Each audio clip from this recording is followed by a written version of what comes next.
আমরা সকলেই সত্যজিৎ রায়ের অপু ট্রিলজি, ক্যালকাটা ট্রিলজি, ভুবন ট্রিলজি শুনেছি। আজকের ভিডিওর শিরোনাম আমি ট্রিলজি দিয়েছি, কারণ এই ভিডিওর মাধ্যমে আমি উত্তর কলকাতার 3টি শতবর্ষ প্রাচীন শিব মন্দির, যেগুলো দীর্ঘকাল অবহেলা ও আবহাওয়াজনিত ক্ষয়ক্ষতি সত্ত্বেও টিকে আছে এবং প্রতিদিন শত শত ভক্তকে সেবা দিয়ে চলেছে, সেই মন্দিরগুলোকে আপনাদের সামনে তুলে ধরব। এই ট্রিলজি উত্তর কলকাতার 3টি প্রাচীন শিব মন্দিরের অতীত ইতিহাস উন্মোচনের একটি ছোট্ট প্রচেষ্টা। মন্দিরগুলো একে অপরের 1 কিলোমিটারের ব্যবধানের মধ্যে অবস্থিত হলেও নিয়মিত দর্শনার্থীদের বাইরে এগুলোর কথা খুব একটা কারোর জানা নেই। চলুন শুরু করা যাক। এমন একটি এলাকা দিয়ে আমাদের এই ভিডিওর যাত্রা শুরু করব, সেই এলাকার বিষয়ে বলতে গেলে একটি আস্ত ইতিহাসের বই লিখে ফেলা সম্ভব। জায়গাটি হলো নিমতলা। এখানকার রাস্তায় প্রতি 50 মিটার হাঁটলেই কোনো না কোনো অজানা ইতিহাসের খোঁজ পাওয়া যাবেই যাবে। আমাদের এই অভিযানের একেবারে শুরুর দিকেই আমরা 16 মোহাম্মদ রমজান লেনে অবস্থিত দুর্গেশ্বর শিব মন্দিরটি কথা তুলে ধরব। প্রথম দর্শনেই এর বিশাল অথচ জরাজীর্ণ কাঠামোটি আমাদের সত্যি চমক করেছে। 8টি ঢালু ছাদ বিশিষ্ট ঐতিহ্যবাহী আটচালা রীতিতে নির্মিত এবং সংলগ্ন ছোট্ট প্রাঙ্গণ দ্বারা পরিবেষ্টিত এই মন্দিরে উত্তর, দক্ষিণ ও পশ্চিম প্রতিটি দিকে 3টি করে প্রবেশপথ রয়েছে। পশ্চিম দিকের দরজার উপর স্থাপিত কালো পাথরের একটি ফলকে মন্দিরটির প্রতিষ্ঠার বিবরণ খোদাই করা আছে। পুরনো ধাঁচের বাংলা লিপিতে লেখা হওয়া এটি পড়া বেশ কঠিন, তবে এর সার কথা হলো 1716 সালে শ্রী মদনমোহন দত্তের পুত্ররা এই মন্দিরটি, বা আরও সুনির্দিষ্টভাবে বলতে গেলে শিবলিঙ্গটি প্রতিষ্ঠা করেছিলেন। এই এলাকার অধিকাংশ সম্পত্তির মালিক ছিলেন কলকাতার অভিজাত দত্ত পরিবার, অর্থাৎ হাটখোলার দত্ত পরিবারেরা, যাদের শতাব্দী প্রাচীন বাসভবনটি ছিল মন্দিরটির পাশেই। মদনমোহন দত্তের 2 পুত্র ছিলেন রসিকলাল দাশদত্ত ও জওহরলাল দাশদত্ত। শিবলিঙ্গের বেদিতে তাদের নামের পাশাপাশি ভাস্কর শ্রী গদাধর দাসেরও নাম খোদাই করা রয়েছে। তবে বিভ্রান্তিটি হলো 1716 সংখ্যাটি। এই 1716 সংখ্যাটি আসলে কি নির্দেশ করছে? কারণ কোনো প্রাচীন হিন্দু মন্দিরের ফলকে, তাও আবার বাংলা লেখা, খ্রিস্টীয় অব্দের উল্লেখ থাকা অত্যন্ত অস্বাভাবিক। আবার 1716 সালটি যে বাংলা সন হতে পারে না তাও নিশ্চিত, কারণ বর্তমানে বাংলা সাল হলো 1433। এর উত্তরটি লুকিয়ে আছে খোদ শিবলিঙ্গটির মধ্যেই। প্রতিষ্ঠাতা অর্থাৎ দত্তভাইদের নামের পাশাপাশি এতে 1201 সালটি উল্লেখ করা হয়েছে। যদি আমরা এটিকে বঙ্গাব্দ হিসেবে ধরি, তবে খ্রিস্টীয় সালটি দাঁড়ায় হচ্ছে 1794, অর্থাৎ 1201 প্লাস 593। আর এই 1794 সালটিকে শকাব্দে রূপান্তরিত করলে পাওয়া যায় 1716, অর্থাৎ 1794 মাইনাস 78। সুতরাং হিসেবটি বেশ সঙ্গত।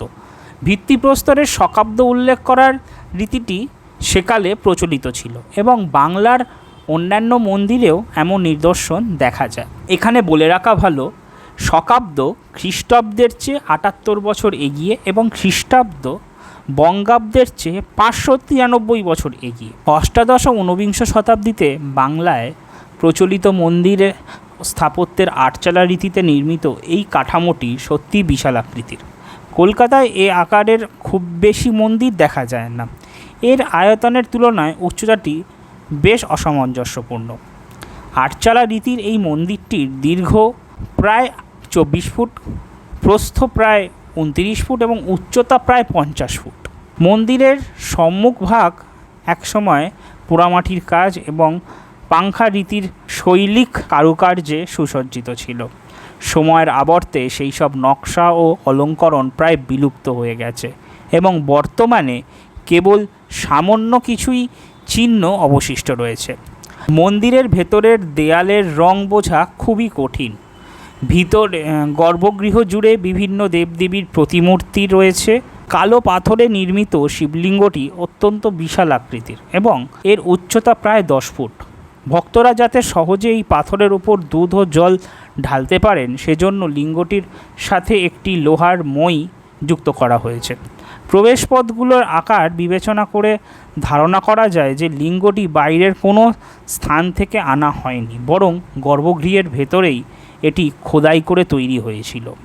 এই মন্দিরটি নিয়ে নিত্য দর্শনার্থী, স্থানীয় বাসিন্দা এবং মন্দির বিষয়ক কিছু সাহিত্যিক উৎসের মধ্যে দুটি ভুল ধারণা প্রচলিত রয়েছে। প্রথমটি হলো, স্থানীয়দের কাছে জানতে চাইলে তারা মন্দিরটিকে 300 বছরের পুরনো বলে দাবি করেন।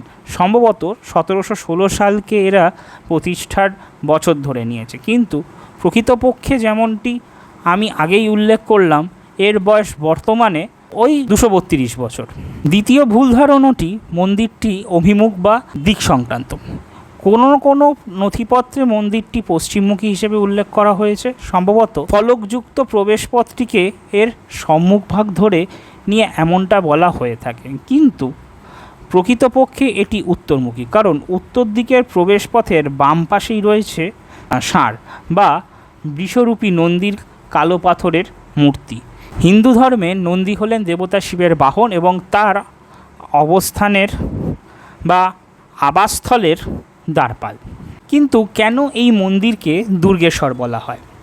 কারণ ভারতের বিভিন্ন অঞ্চল ও মন্দিরে শিব এবং তার সহধর্মিণী পার্বতী নানা নামে পরিচিত। দুর্গেশ্বর শব্দটির আক্ষরিক অর্থ হল দেবী দুর্গার ঈশ্বর, অর্থাৎ দুর্গাযুক্ত ঈশ্বর, অর্থাৎ তার স্বামী ভগবান শিব। আর একটি কৌতূহলীদীপক বিষয় হল মসৃণ কালো পাথরের তৈরি লিঙ্গটি। H.A.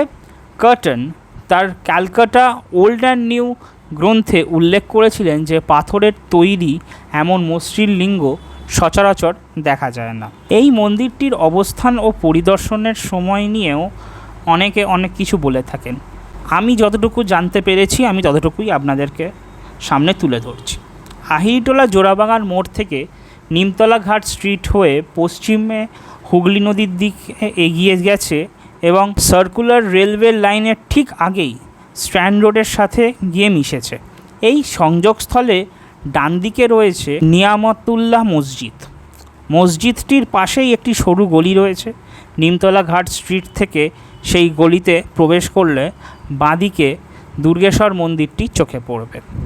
মন্দিরটি ভোর 4:30 খোলে এবং দর্শনার্থীদের জন্য দুপুর পর্যন্ত খোলা থাকে, দুপুর 1টা পর্যন্ত খোলা থাকে।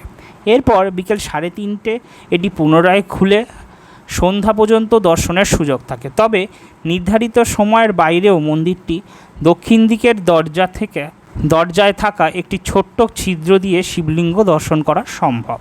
এই ছিল মহাদেব ট্রিলজির প্রথম পর্বর দুর্গেশ্বর শিব মন্দিরের গল্প। মহাদেব ট্রিলজির সেকেন্ড পার্ট নিয়ে খুব শিগগিরই আপনাদের সামনে আসছি। ততক্ষণে ভিডিওটি দেখতে থাকুন। ভালো লাগলে অবশ্যই লাইক, কমেন্ট এবং শেয়ার করে দেবেন। ইউটিউবে দেখে থাকলে অবশ্যই সাবস্ক্রাইব করে দেবেন, আর ফেসবুকে থেকে থাকলে অবশ্যই ফলো করে দেবেন। হর হর মহাদেব।